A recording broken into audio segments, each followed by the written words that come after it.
Okay, so hello and welcome to this talk for the Open Day for Modern and Medieval Languages.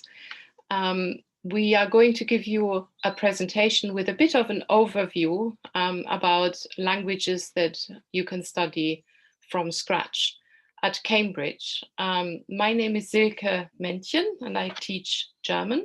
And I'm here with my colleague from Portuguese, Felipe Schuery. And we also have a few students here as well.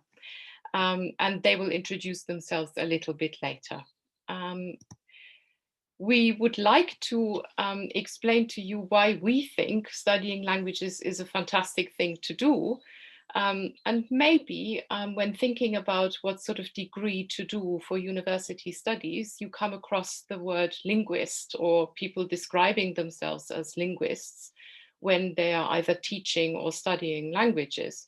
But of course, studying languages brings with it much more than just studying vocabulary and grammar. Even though that is a lot of fun in itself, there are other things that come with it. And that's why we've chosen this quote here. So by studying the language of a culture, you will, of course, also study the philosophy or the history or the literature, or maybe films produced by this culture, or other cultural outputs. So these might be art history, or it might have to do with the cultural development of that nation or the country or a particular community. And of course, you can also study the history or the development of the language themselves. So there is quite a lot that people do who describe themselves as linguists. The languages that you can study as a beginner in Cambridge are listed here. So you can see 5 languages, and it might be worth pointing out that French is not one of those. So you can't do French from scratch at Cambridge, but you can do German, Italian, Portuguese, Russian, and Spanish. They are in alphabetical order. How do we organize our courses? So within our faculty, there are 2-degree courses on offer. So the choice is yours. You can either study modern and medieval languages. That's the course we call MML. And for that degree course, you do 2 languages, and you do those 2 languages really at a kind of 50-50 weighting or balance. One of those 2 languages has to be at post A level or equivalent, but the other one can be studied from scratch. And this really means that you do not need to bring any prior knowledge or proficiency of that language.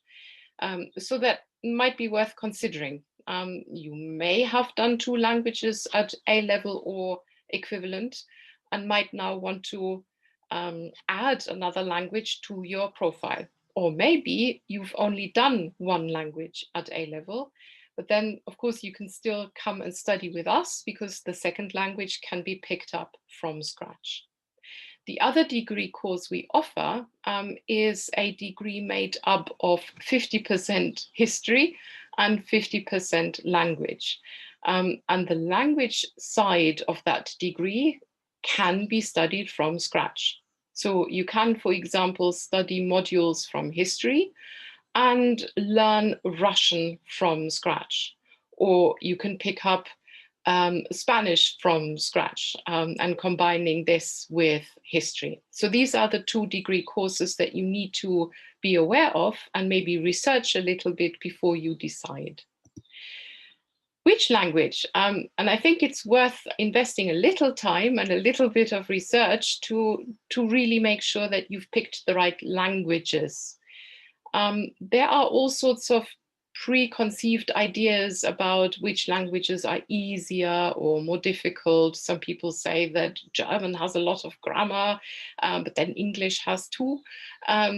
Or people who say, yeah, but with Russian, you have to learn a completely new alphabet.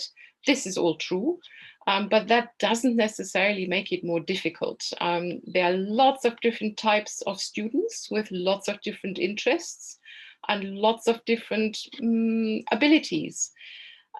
So if I were you, I would really just go with what you're interested in. And it might be a language you have never really considered before. So again, I think our advice is make sure you research the courses, make sure that you know all you need to know before then coming to a more informed decision. So maybe don't just go with the languages you've been thinking about all your life. Maybe have a little think about what other languages are on offer. Where can you find information? This is a screenshot of the faculty's website. And I've circled here in red the menu button for subjects. So if you click on this, you will then find a drop-down menu for all the different languages we offer. And then maybe have a read around.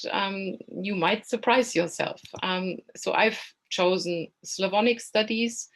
And within Slavonic studies, you can read up on Russian and what studying Russian from ab initio level might mean. So maybe have a look around. How do we teach? We guarantee that you will have something between 4 and 5 hours per week for your ab initio language. This is divided between the faculty and the colleges, but this is something that will be explained in other talks for the open day. And of course, you can also send us an email and ask questions about this. But the important bit here, if you like the take-home message, is you will have quite a lot of contact with teachers and other students. But you should also consider that you would need to at least double this amount of hours by self-motivated study, doing homework, preparing for classes, etc. You should really consider a degree like a full-time job. So learning a language from scratch is at least half of a full-time job. What do we do? I don't think there are any big surprises here, but maybe just to list this, we look at texts, of course. We produce texts together. So this is what could be called textual comprehension and production. We also look at translation in both directions. So you will be translating your new language into English, but also you will be translating little texts or maybe isolated sentences into the target language. Not in your very first session, but at some time you will. And then we look at culture, and we use the term culture here to make sure that it kind of encompasses quite a lot of different fields of expertise. So yes, we study the literature of the cultures where the language is spoken that you are studying. But we also look at film, we look at art history, we look at philosophy, we look at history. So there's quite a lot of culture or cultural outputs, if you like, that can be looked at. We also look at linguistics. So you can also study within our degree how some of the languages that you are studying developed, how they're changing, how the phonetics changed, etc. We look at regional variants, we look at dialects. So quite a lot of content to get into. And then we also do quite a lot of oral practice, which includes an element of listening comprehension. So what you're doing now by listening to me is listening comprehension, but you would need to do that in the foreign language. We have quite a lot of native speakers. You will have recognized by now that my accent is not a British accent. I'm a German native speaker. And we employ quite a lot of native speakers to teach the language that you are studying. Great. At this point, I think I'll hand over to my colleague, Felipe. So I'll invite Felipe to take over from here, but I will move the slides along. Thank you very much, Silke. So now that my colleague talked about the many doors that modern languages degree can open, the language is available for you to study from scratch here in Cambridge, the key elements of the course, and where to find further information about it. I would like to, from a different perspective, talk about teaching ab initio courses. And I will start by telling you about my very first day in the Sidgwick site, which is the university campus where our faculty is located. In my first day there, I was there to be interviewed for the job I have today. And one of the interviewers, now my colleague in the Spanish and Portuguese section, asked me what would be my strategies to take someone from complete beginner to A-level standard in one academic year, which in Cambridge terms means 20 teaching weeks. And I had worked in other universities, in other countries, and I did my best to answer it with my experience, the experience I had at the moment. I talked about keeping students in task, out of class, with the use of digital platforms like Moodle. I mentioned regular homework, individual support I could offer in supervisions, a well-structured syllabus with clear progression, among many other things. But I also made clear that it would be an intensive new experience for me and a very ambitious target. It would be a challenge for me, a challenge I was keen to accept, of course. So upon preparing this talk, I finally realized that I could only answer that question in full after working with my MML ab initio students. And there's no better way to explain this to you than using students' own words.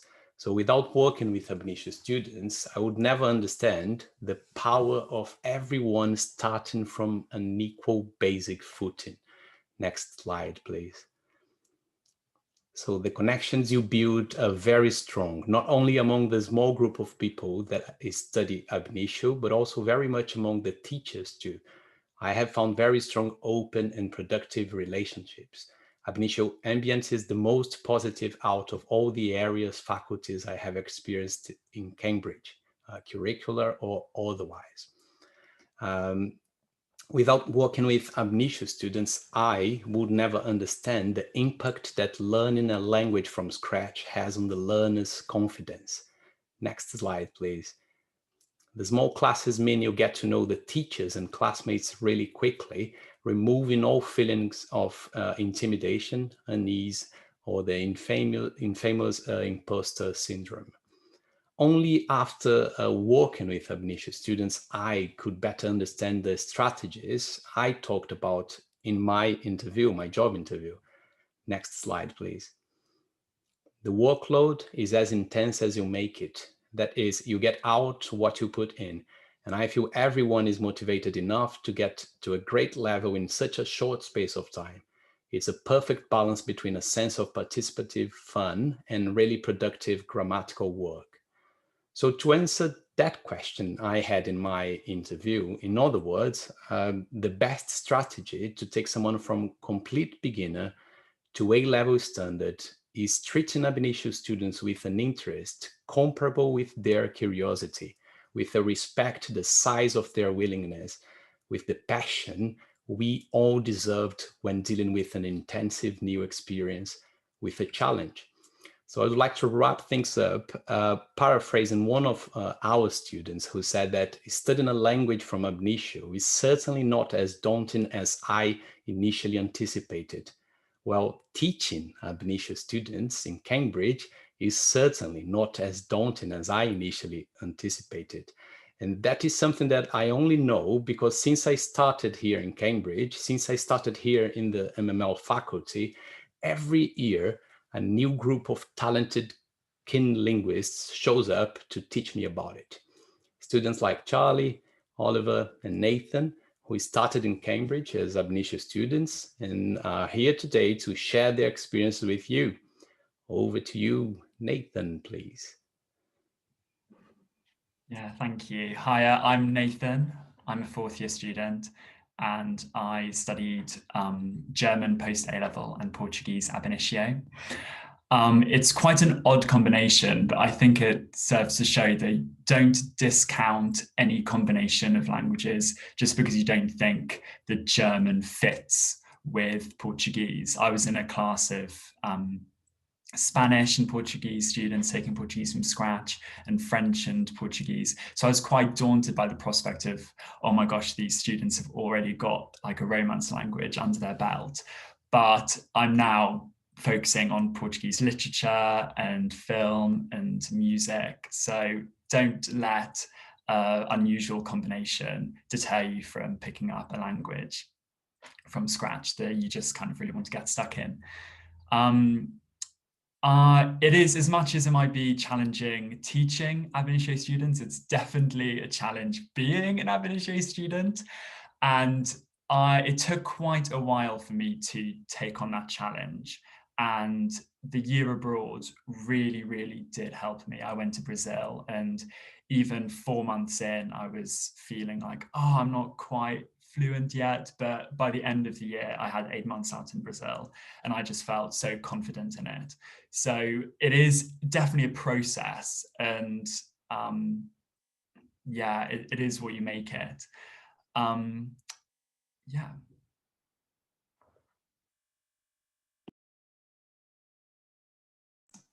Over to Charlie, please.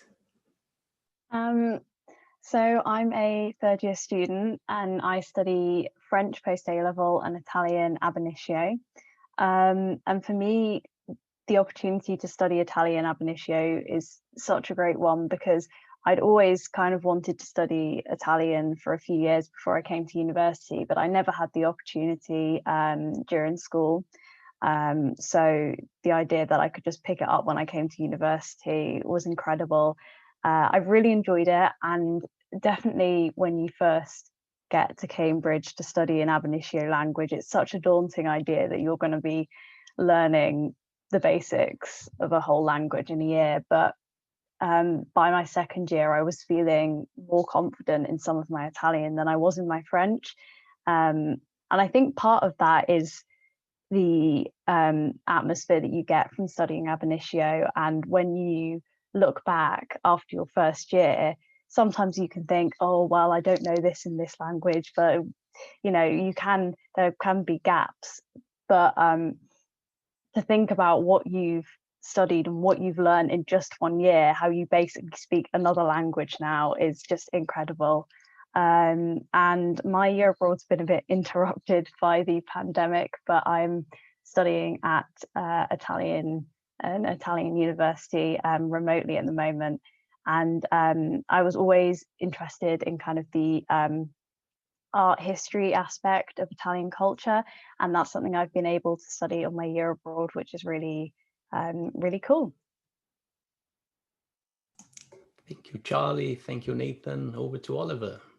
Yeah, hi everyone. So I'm in my 4th and final year. I study French and German, and I picked up German from scratch in my first year. I guess my reason for that was that I was just really interested in certain aspects of German culture, so I wanted to have the opportunity to engage with them more deeply by actually being able to speak the language. And that certainly has happened, but also just the experience of learning a language from scratch I found has been really fun. So in the first year, for example, it was just like so rewarding to see how quickly my language skills progressed, particularly when compared to at school, where you know, you're focusing less on it, so it can take weeks to just cover one grammatical point. I chose to go to Germany for the entirety of my year abroad in my 3rd year, and that definitely was daunting at times, because I think by the start of that year, my German was perhaps slightly less developed than some of the other people who'd studied ab initio. But it just sort of, over the course of that year, I developed really quickly and got so much more confident with the language. I just really enjoyed living in Germany and being able to see my fluency grow so much. So yeah, it's just really rewarding, and I would absolutely recommend it. Thank you, Oliver. Thank you very much. Next slide, please. Yeah, so how can you prepare? So as my colleague Silke was saying, so it depends on your interest. So find your personal enthusiasm, and it could be Portuguese film, Spanish literature, Russian history, German music, Italian art, pronunciation, dialects, prepositions, anything. So just try to do a little bit of research and to understand your interest is, and then you can be well prepared, right? So next slide, please. Other than the languages that we talked, so languages you can study from scratch ab initio in MML Cambridge, German, Italian, Portuguese, Russian, and Spanish. Other than that, we also have Catalan, Modern Greek, Polish, and Ukrainian that you can study in 1 year of experience. So we're going to study the languages and also literature and culture of these countries or languages, right? So next slide, please. So what gets you out of bed? So again, so it could be music, it could be art, it could be film, history, literature. I think you need to find your passion. You need to find your passion and then go after it. Okay, I think that's it. Yes, great. I think I hope, well, we all hope that we've given you a little insight into why we think it's a good idea to study a language from scratch. So now it's over to you, really, and you would need to do a little bit of research of your own. Obviously, the fact that you're watching this video means that you've already found the website. So maybe do a little more reading. You can also send emails to the team at the faculty. We answer every email. So if you have a question about how to prepare or any other questions to do with the structure of the course, please send us an email. We also have a Twitter account with which is fed not only by us, but also by students. So if you want to hear more about the student experience, you can have a read there. So don't stop now. This is where it starts. Have a look at what the various web pages suggest in terms of preparatory reading and where you go from here. What we hope, of course, is that we will see you either in 3D or on the screen at some point for an interview, and then maybe for some classes here at the university. Okay, I think this is where we will do a little Zoom waving to say goodbye and to wish you good luck with your A-level studies or whichever qualification you're studying for at the moment. Okay, thanks for watching. Bye. Thank you.